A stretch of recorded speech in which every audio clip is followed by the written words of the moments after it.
At Staples Business Advantage, nothing can top the smarts and instincts of the thousands of experts on our team. While AI excels at processing data, automating tasks, and providing insights for better decision-making. And when they're used together, they're far more powerful than either is alone. Whoa. I've never felt more alive. Let Staples Business Advantage use today's latest innovations, plus our team's experience to make business easier for you. Sign up today and save 20%. Staples Business Advantage. Business is human. Shares for Beginners. Weekend Watch List. G'day and welcome back to Shares for Beginners Weekend Watch List, where we'll be taking a close look at an individual company, sector or ETF that you may wish to consider for your watch list. It's not a recommendation to buy, but a way for you to learn how experts screen for value. And this week we're doing something a little bit different. I produce a podcast called AGM Watch for the Australian Shareholders Association. ASA has a dedicated team of company monitors who meet with company chairs and directors to discuss issues of importance to retail shareholders. This episode is about Telstra, who some people may think of as a dinosaur remnant of the old economy. But there's many changes taking place at this venerable company. ASA's company monitor for Telstra is Mike Roby. Hello, Mike. G'day, Phil. How you going? Good. So, just before we get started, we had the Chair John Mullen at the ASA Annual conference, and it was quite interesting listening to him, wasn't it? It was. I mean, particularly the comments he made about executive remuneration. Should be going to fixed remuneration to get rid of all of this nonsense of LTIs and STIs, yeah. And 35 pages in the annual report devoted to it. Yeah, he came across as very human, didn't he? And I think he probably is. That's the way he comes across when we have our pre-AGMs as well. He's also very candid. I don't think he hides too much. Yeah. So tell us about the pre-AGM meeting. So there was the Chair, John Mullen, and IR Manager Nathan Burley and Peter Hurl, Chairman of People and Remuneration. How did that meeting go?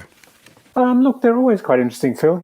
He was just as open as he normally is. This is John, who did most of the discussion. And he's quite across the business, but he's not actually what you consider to be a dyed-in-the-wool telecoms man, and neither is Peter. So fairly brave move in a business undergoing this sort of digitisation not to have somebody who knows the technical detail. But perhaps they didn't expect me to either. So, So what were some of the discussions that you had? Well, you have to believe their financial position, because if you've watched Telstra's numbers, they've just gone down and down and down, with the exception of the share price, which recently has gone up and up and up.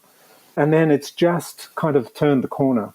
And when I was a young lad, people said 7 data points is a trend, not 2. So they're saying it's turned the corner and we're now on the way up, and we've got 1 year left of this fairly radical digitisation transformation going on, and it's all going to look good from here. Well, we'll get onto that in a few moments, but in the meantime, let's talk about the historical concerns of ASA, particularly Bridget Loudon's appointment to the Telstra board. How's that going at the moment?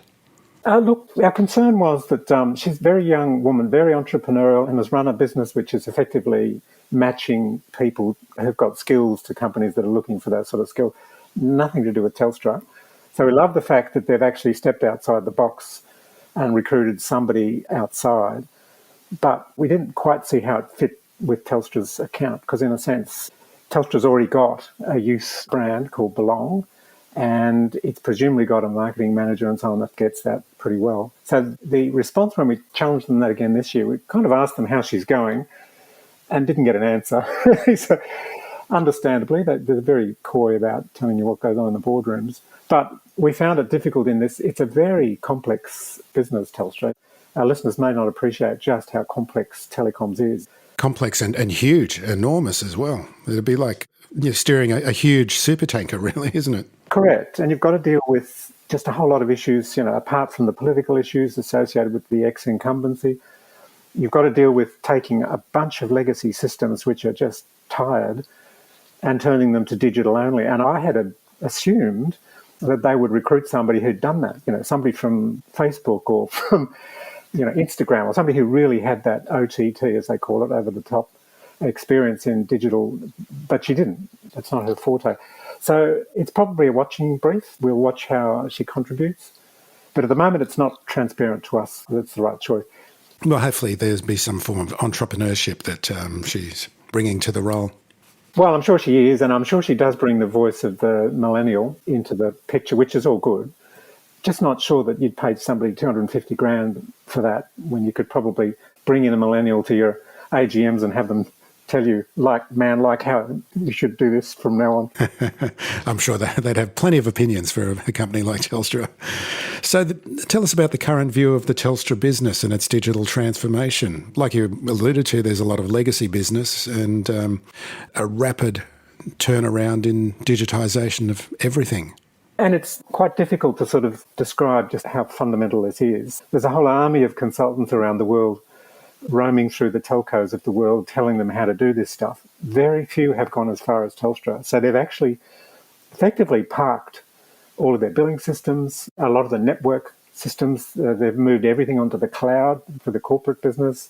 If you like, whoever was their consultant, they've taken to heart everything and just followed everything to the letter of the law, which means a lot of the sort of skill set that the people in the business had to be refreshed. You've probably noticed that in a lot of other companies, they mention the word going online, and particularly since COVID happened, Telstra's probably had the pick of the digital smarts out there in the Australian marketplace because it's such a big, 800-pound gorilla. They can pay for what they want and they can probably get the best. And I reckon they've probably done a pretty good job. It's not that transparent to us, but you can see it in some of the numbers. Like, for example, they talk about the number of calls in the call centres that are now being handled by people by just going into their app. Yeah, they've got that My Telstra app now, haven't they? Yeah, and they've got 70% of the calls are answered. And that is the only real, I think, consumer way of looking at the business and saying they're doing quite well, because that's a fundamental change.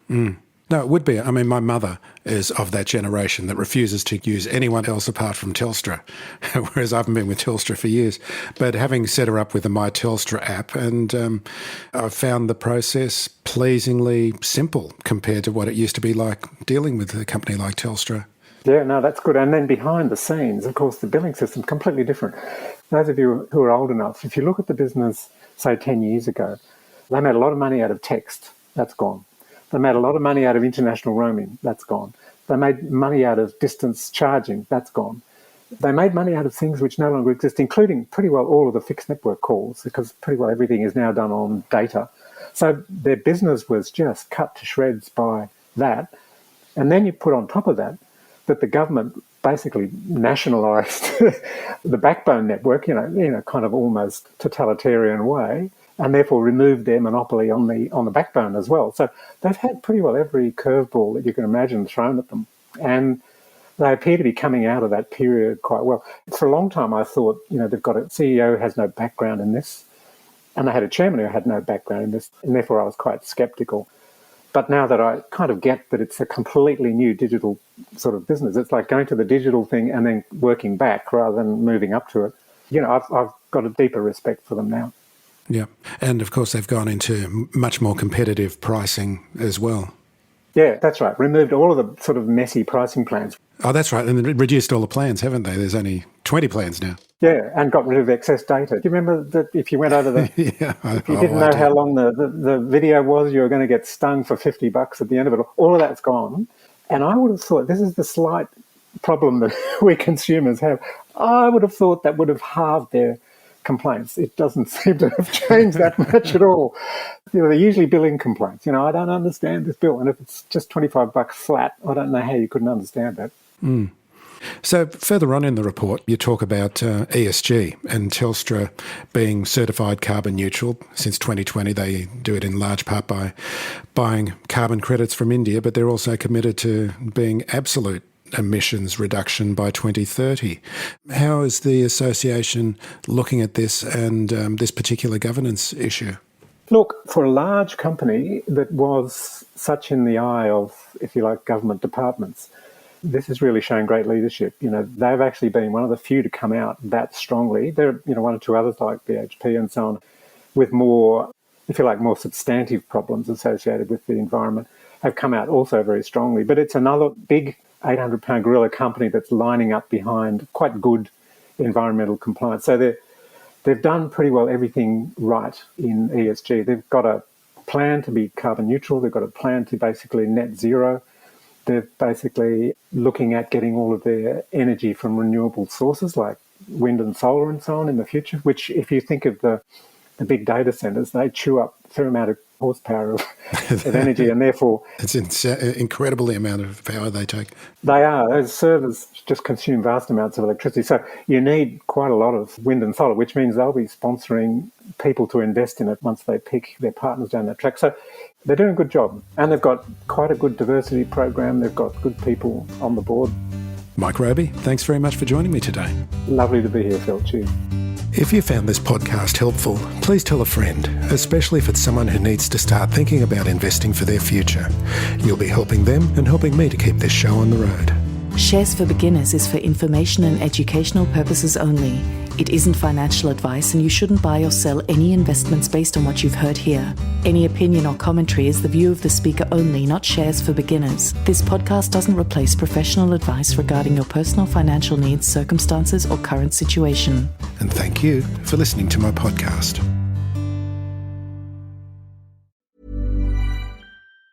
With Staples Business Advantage, you get the benefit of thousands of experts. Plus optimizations powered by the latest technological innovations. 1 + 1 = 2. 3. Whatever. Sign up today and save 20%. Staples Business Advantage. Business is Human.